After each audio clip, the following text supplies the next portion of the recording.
Mafia? Oh, I'm Bruce Wayne. I'm Dirty Swift. And we're Midi Mafia. Alright, cool. Now, that's an interesting name that you got, Show. Can you break that down a little bit? Swift can get a break. Midi Mafia, you know what I'm saying? Midi is like a standard for, it's a digital standard for communicating between, you know, equipment, shit like that in the studio. Mafia is just, you know, you're running whatever it is, you know. So for Midi Mafia, then we're running all this studio shit, but you know, it's a good name for producers. You know, our slogans get connected, you know what I'm saying? We just be like a family. If anybody heard the Tamia remix we did with the buckets, this is the buckets, man. This is the bucket I played on national TV. You know what I'm saying? WNBA halftime game. I was there, Madison Square Garden, playing the buckets.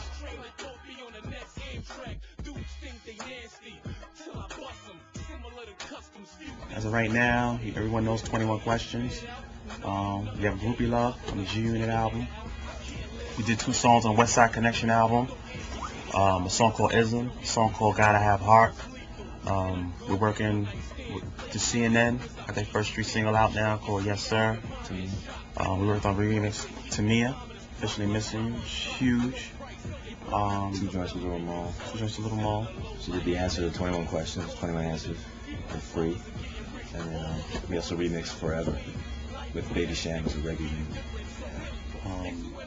Got a track with Busta on his album. We're doing a lot of work with Nori on his solo project. Violator, on the Violator compilation. We got a Nori joint.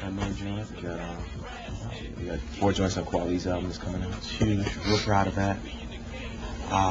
Young Buck. Slated to work with 50 and the whole camp all over again for 04. Some stuff are in the air. Seems like everything's going good with Jennifer Lopez. Slated to work with Jan, and we have a long list. We're very aggressive guys. We're not really sitting around waiting for everybody to call us. We're actually making the calls as well too. Right now, you're in the back cave right now. You know what I'm saying? Okay. If you ain't doing something big, you not getting in this room. You know what I'm saying? So this is like exclusive right here. So I'm gonna tell you some of the things we use, and some of the other things I'm just not gonna talk about. Okay. So, of course, MPC. You know what I'm saying? We got the 3000, we got the 2000, we got the 4000. We'll probably get the 1000. We got the 60. We got all these motherfuckers because they all do their thing. This is where you gotta make your shit. You know what I'm saying? This is where the funk comes from. I mean, other cats use other things, but I mean, me and Wayne, we came up on the MPC, so that's what we about. Oh shit. My history came from Canada. You know what I'm saying? Originally, I'm from Canada, a city called Ottawa. I grew up there, real suburban. You know what I'm saying? Took piano lessons when I was a kid. Did, you know, some normal stuff.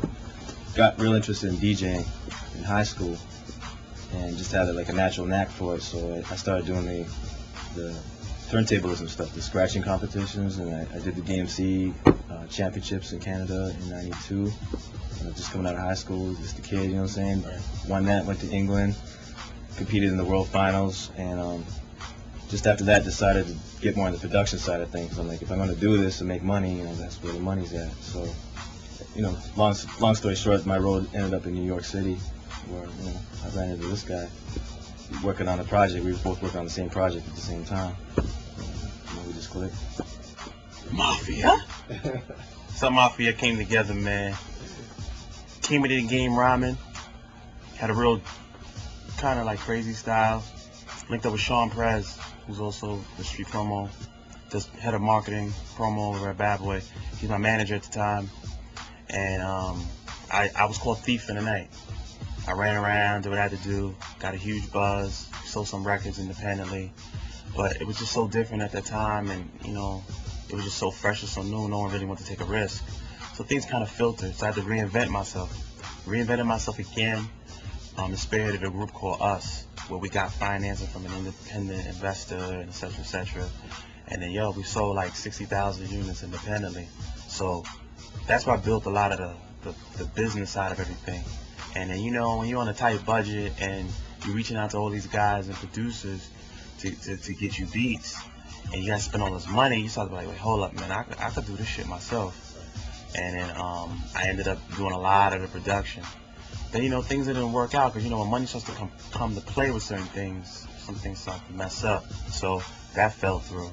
I reinvented myself again, and I was like, yo, I'm just gonna focus on production because that's something that I can control. And I started doing it, and within that time, you know, I got my ante up. I started moving around, and one of the guys, I landed something on their project, and Swift was working with them at the same time, and we met with each other. And the next, you know, we both were looking for management, and we was looking at the same guy. And the next, you know, we just started doing runs together. And then we just were setting up all of this stuff in between. And then 21 happened, and it was like, we prepared. We have a huge catalog. The majority thanks to Swift. and then everything just been moving since. All this really is, you know what I'm saying, you got your drum sounds, you load them in, you got your zip discs, you know what I'm saying, or you can use floppies. On your PC 4000 it has a hard drive built in. You load your sounds into your pads. And basically all it is the sequencing maps out, you know, if you want to make a beat and it's a loop, and then you do like a 4-bar loop or something, and you start tapping your drums in and you just build it in. Come over here to my sequences. I'll load up the sequence.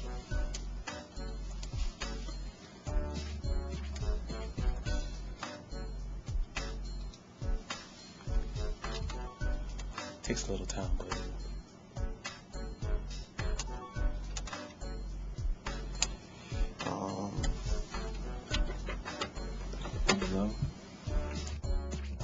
what we did, right? So what we do is we get the beat up on the board. After we get the beat up all on the board, EQ'd up the way we want. Usually Swift is the engineer in Midi Mafia. You know what I mean? He puts the ball on everything and make it sound crazy. But just for the rough draft, we usually just put the skeleton of the beat together. Then after that, we 2-track it in just for the idea. We sit with it and figure out what's the next move we usually make. So like we got right here. Right now we got the noise stuff, so we're gonna play it for you real quick. What we did was we laid in a rough take of the beat. You know, Nori came in, heard it, had the hook, laid it down the same day, it was done. That's what we started with.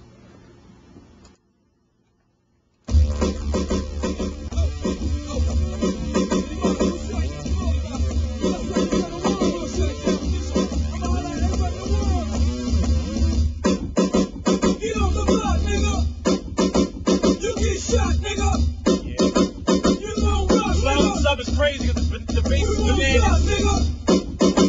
Get off the block, nigga. You get shot, nigga. You don't rap, nigga. Yeah, let it fall, You won't stop, nigga. We know we're doing the right thing when it falls. It's all good.